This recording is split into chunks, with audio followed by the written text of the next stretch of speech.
lokaci da ya wuce, an yi wani mai suna Babawo. Babawo ya kasance baya da hali kamar na sauran mutane, amma duk da haka yana ƙoƙarin neman halaliyarsa domin ya ciyar da iyalansa. Babawo ya kasance a duk safiyar Allah yana tashi ya tafi jeji domin ya yi itace, ya kai kasuwa ya saida. Da wannan sana'a Babawo yake ciyar da iyalansa sannan ya yi hidimar yau da kullum. Wata rana Babawo ya dawo daga kasuwa. Kan hanyarsa ya haɗu da wani mabaraci. Wannan mabaraci ya ce da Babawo,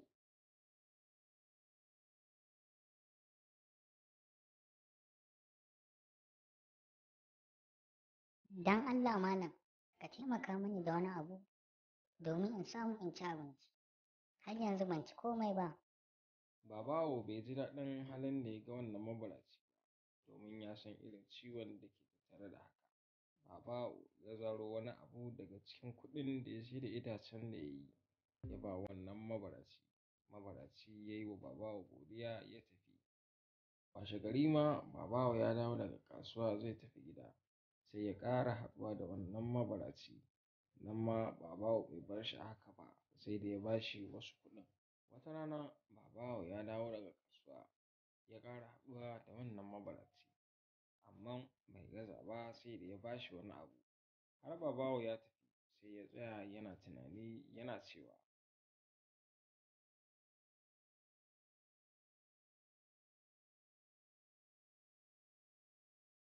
wai yanzu wannan bawan Allah kullum sai na ba shi kuɗi amma bai canza ba, ya kamata na yi mai wata babbar kyauta. Babawo ya juya ya koma wurin mabaracin nan ya ce da shi, Bawan Allah, dan Allah ina so gobe ka same ni a jejin bayan gari domin ina so in ma wata babbar kyauta. Washegari Babawo ya nufi hanyar jeji. Da isarsa ya tarar da wannan mabaraci har ya riga shi zuwa. Da zuwansa wannan mabaraci ya ce da shi,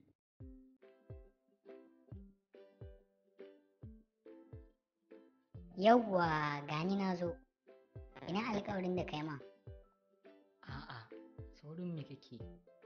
Na yi ma alƙawari, amma sai ka taya ni faskara waɗannan itatuwan, sannan na baka abin da na yi ma alƙawari. Mabaraci bai ji daɗin abin da Babawo ya ce da shi ba. Ya ɗauka abin da ya mai alƙawari zai ba shi, ba tare da ya yi wani abu ba. Wannan mabaraci ya amince zai yi, ya ɗauki gatari ya fara sarawa, amma ya kasa faskara ko da ice ɗaya ne. Ya ƙara gwadawa amma ya kasa.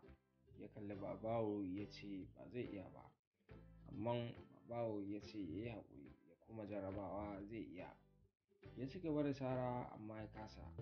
Ana nan dai har wannan mabaraci ya samu ya faskara guda ɗaya. Ya yi mamaki ta yadda ya iya faskara shi.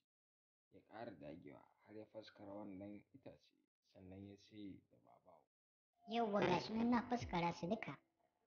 Yanzu sai ka bani abin da ka yi min alƙawari. Dama kyautai ita ce na koya maka yadda za ka yi faskare. Bayan ka yi sai ka kai kasuwa ka saida. Kaga ba sai ka ƙara roƙon mutane sannan ka samu abin da za ka ci ba. Yanzu kana nufin idan na je kasuwa na kai waɗannan itacen zan samu kuɗi kenan? Masha Allah, yanzu kaka zan iya rayuwa ta yadda nake so. Na gode Allah ya saka. Ba komai ɗan uwa, ayi wa kai ne. darasin wannan labari, kada mu zama masu mutuwar zuciya.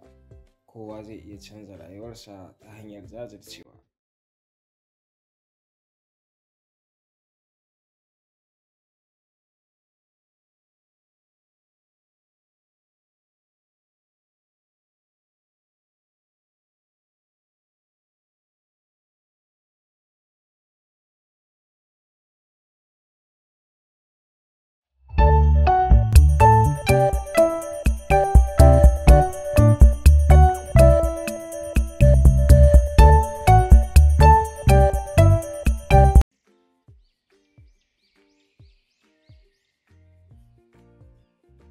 Ai ka san Allah Tanko, ni dai kan na fi son mangwaro a kan rake, don ba ma ta yadda za a yi a haɗa su.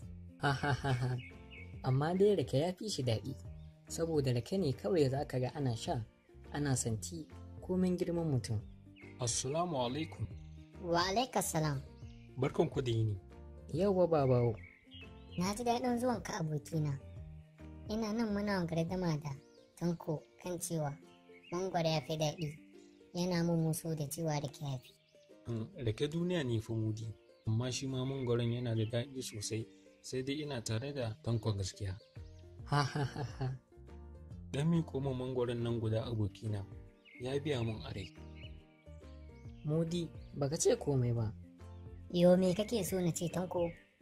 Abokina, dan na cika bani mangwaron nan, shine za ka ɓata rai haka? Ai na wani. Gaskiya ba zan bayar ba. So nake na yi kwana 2 ina sha. In na dinga ba wa mutane ni ne zan sha kenan. Amma ban ji daɗin maganar nan taka ba, ni fa abokinka ne, kada ka manta.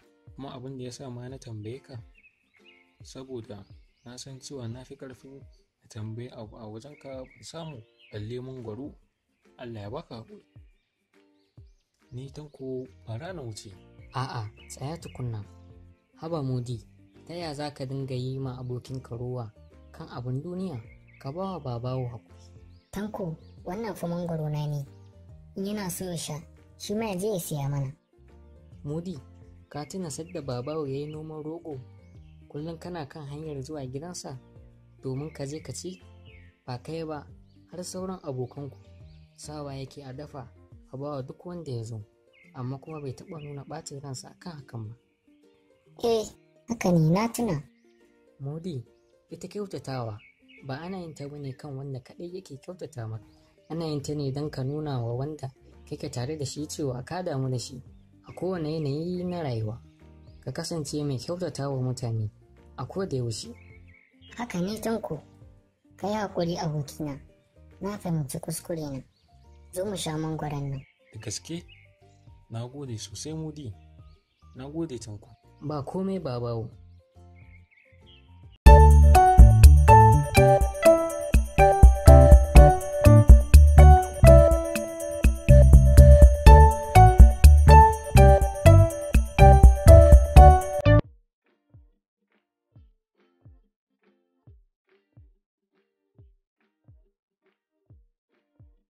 A wani lokaci da ya wuce, an yi wani hankaka wanda yake da yawan surutu. Ni na kasa fahimtar dabbobin nan. Da na fara magana, duk sai su tashi su tafi. Labarin ke ba su so oho. Ni dai ba zan fasa ba da labarai na ba. Duk wanda zai tsaya ya saurara ya tsaya. Wanda kuma ya ga ba zai iya ba, sai ya tafi.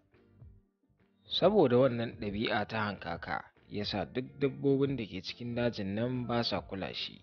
Da ya fara surutun nan nasa sai duk dabbobin da ke wurin su tashi su tafi. Wata rana tsuntsuwa da kurciya suka zauna suna tattauna yadda za su wa lamarin hankaka.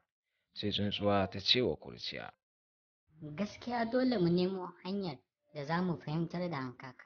Surutun shi yana yawa. Me ya kamata a ce mun yi? Ki biyo ni ki gani. wannan tsuntsuwa ta ja kurciya har wurin gidan sarkin dawa, kuma suka tarar da wannan zaki barci yake. Wannan tsuntsuwa ta ce da kurciya, Ki jira a nan, bari na shiga na fito. A'a, me za ki yi a ciki? Ki jira za ki gani. tsuntsuwa ta shiga cikin wannan gida na zaki. Bayan ta shiga da wani lokaci sai ga ta fito da alƙalami da takarda. Wannan tsuntsuwa ta ce da kurciya, Kin ga da wannan takarda ta sarki za mu yi amfani mu yi maganin hankaka. Amma ta yaya za mu yi haka? Dama aiki komai sai an faɗa miki. Baki da fahimta, zo mu je na nuna miki. wannan tsuntsuwa da kurciya suka tashi suka tafi. Bayan sun yi nisa da inda zaki yake sai suka sauka. Wannan tsuntsuwa ta rubuta wa hankaka wasiƙa akan wannan takarda ta sarki. Sannan suka je suka kai wa wannan hankaka suka ce da shi, Sarki ne ya umarce mu da mu kawo ma wannan wasiƙa. hankaka ya amshi wannan wasiƙa ya buɗe, sannan ya fara karantawa. Ina yawan samun ƙorafe-ƙorafe a kanka na yawan surutu da kake. Duk dabbobin da ke cikin dajin nan ba sa jin daɗinka a wannan daji. Saboda haka ina mai umartarka idan ka gama karanta wannan sako nawa ka zama mai shiru-shiru, ba na son wannan surutu naka. Idan kuma ba haka ba za ka fuskanci hukunci mai tsanani. Hankaka bai ji daɗin abin da sarki ya umarce shi da ya yi ba. Yanzu ta yaya zan yi shiru bayan ban iyawa? Yanzu dai sarki ya baka umarni, kuma ya kamata ka yi biyayya idan har kana son zaman lafiya. Hankaka ya bi umarnin wannan sarki ya daina surutu. Hankaka yakan ji kamar ya yi magana amma sai ya tuno da wannan umarni da sarki ya bashi.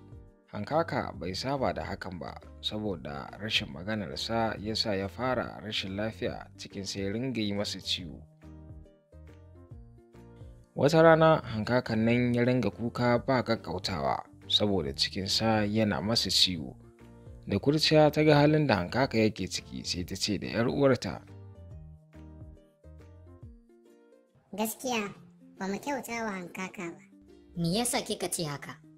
Kalli fa halin da yake ciki saboda rashin magana, kuma cikinsa yana yawan yi masa ciwo. bayan da tsuntsuwa ta ji wannan magana ta kurciya sai ta yi nadamar abin da suka aikata, sannan ta ce, Ba mu kyauta masa ba, na yi da na sani da wannan ƙarya da muka aikata. Idan maganar ta ita ce za ta samar masa da lafiya. waɗannan tsuntsaye suka koma gidan sarki, suka ƙara ɗauko alƙalami da takarda, suka ƙara rubuta wasiƙa suka kai ma wannan hankaka. Tsuntsuwa ta ce da wannan hankaka, Ga wata wasiƙa daga gurin sarki ya ce mu kawo maka. hankalin hankaka ya ƙara tashi da ya ga wannan wasiƙa ta sarki. Wannan hankaka ya ƙi amsar wannan wasiƙa. Da kurciya ta gani sai ta ce, Bari ni na karanta maka wannan wasiƙa tun da ka ƙi amsa. Hankaka, barka da wannan lokaci. Ina so na nemi afuwarka akan wanda na aikata maka. Ban ji daɗi ba ko kaɗan, saboda kai ma kana rayuwa kamar yadda muke yi. Bai kamata a ce na maka haka ba. Ka yi haƙuri. Yanzu za ka iya ci gaba da rayuwarka kamar yadda kake a baya. Ka yi surutun ka iya yi, babu mai ce ma komai. hankaka ya ji daɗin wannan abu da ya faru, ya ɗauki dogon numfashi sannan ya fara magana. Na gode Allah da har sarki ya iya fahimta ta.